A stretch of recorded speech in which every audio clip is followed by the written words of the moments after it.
तो टॉपिक हम लोगों का क्या है, BRS, बैंक रिकॉन्सिलेशन स्टेटमेंट। ठीक है, अब इसमें होता क्या है वो देखते हैं।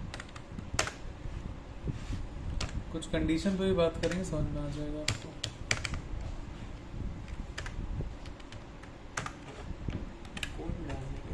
नहीं ऐसा कुछ नहीं है, अपने हिसाब से कर सकते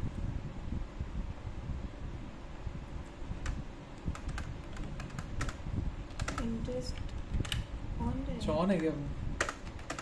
इसको नो कर देते हैं, ज़रूरत नहीं है फिलहाल।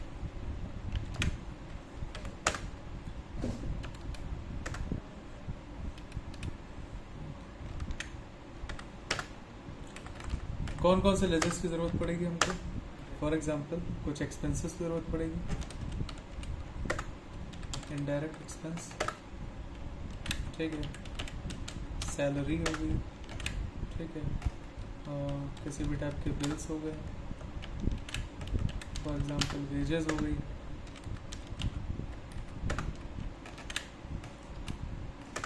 ठीक है, और बैंक और ज़रूरत पड़ेगी सबसे खास बैंक की। ठीक है, सो यहाँ पे मान लेते हैं SBI। ठीक है, अब यहाँ पे कुछ डिटेल डालनी है तो डाल सकते हैं, अभी फिलहाल रह रहा है। यहाँ पे मान लेते हैं मेरे पास कुछ पैसे पड़े हुए हैं, 5 लाख रुपए। ठीक है, अब यहाँ पे जो डिफरेंस नज़र आ रहा है इसको हटाने के लिए मैं क्या करना पड़ेगा बताइए? कैपिटल में भी अमाउंट डाल देंगे।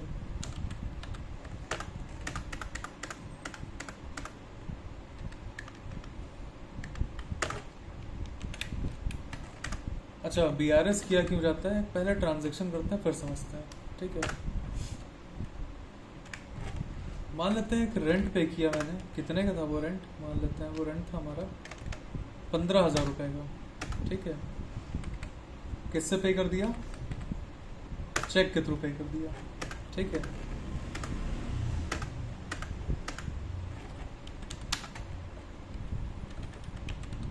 बाय चेक नरेशन डाल दिया आपने। ठीक, अब मुझे ये बताइए, पहला जो क्वेश्चन है इससे ही जुड़ा हुआ है कि जो मैंने चेक पेमेंट अभी किया, चेक से जो पेमेंट किया, क्या उसका जो हमारा अकाउंट है, ठीक है, तुरंत पैसे कट गए? अगर आपने मोबाइल अपना निकाला, स्टेटमेंट चेक किया, तो क्या वो उसमें दिखाने लगा कि आपके पैसे तुरंत कट गए? नहीं। अच्छा, उसकी वैलिडिटी कितने टाइम की रहती है चेक की? 3 महीने तक रहती है। ठीक है, अब वो 3 महीने के अंदर जो 15,000 उसको मैंने चेक काट के दिया, वो कभी भी उसको इन कैश करवा सकता है वो। ठीक है, बैंक से जाके। लेकिन जब जाके आप अपना बैंक अकाउंट देखते हैं, ठीक है, तो उसके अंदर हमें क्या दिखता है कि यहाँ दिखा रहा है पैसे आपके इतने रुपए कट गए एक हिसाब से। ठीक है, कितना बचा है आपका क्लोजिंग बैलेंस? बता रहा 4,85,000 बचा। लेकिन जब आपने बैंक में चेक कर रही है उसी टाइम पे, मान लो 2 महीने बाद, अभी तक भी उसने करवाया नहीं है, तब भी कितना दिखा रहा है वहाँ? 5 लाख ही रुपए दिखा रहा है। तो ये जो डिफरेंस आ गया है ना, ठीक है, मतलब यहाँ पे 85 दिखा रहा है, 4,85,000, और जो हमारा एक्चुअल बैंक अकाउंट है उसके अंदर डिफरेंस दिखा रहा है वो 5 लाख ही दिखा रहा है।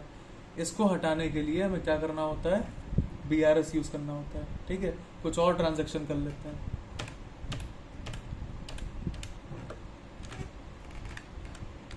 सब पेमेंट वाउचर में होंगे। हाँ, सारे पेमेंट करवा देते हैं और सारे के चेक से ही होंगे पेमेंट। डेट चेंज कर लेते हैं। ठीक है, इस वजह से मान लेते हैं 6 और पेमेंट से कर दिया। ठीक, अगेन डेट चेंज कर लेते हैं। डेट चेंज करना मैंडेटरी। तो हाँ, समझने के फिलहाल एजुकेशनल मोड पर लोग कर रहे हैं तो इसलिए ज़रूरी है। तो कुछ अभी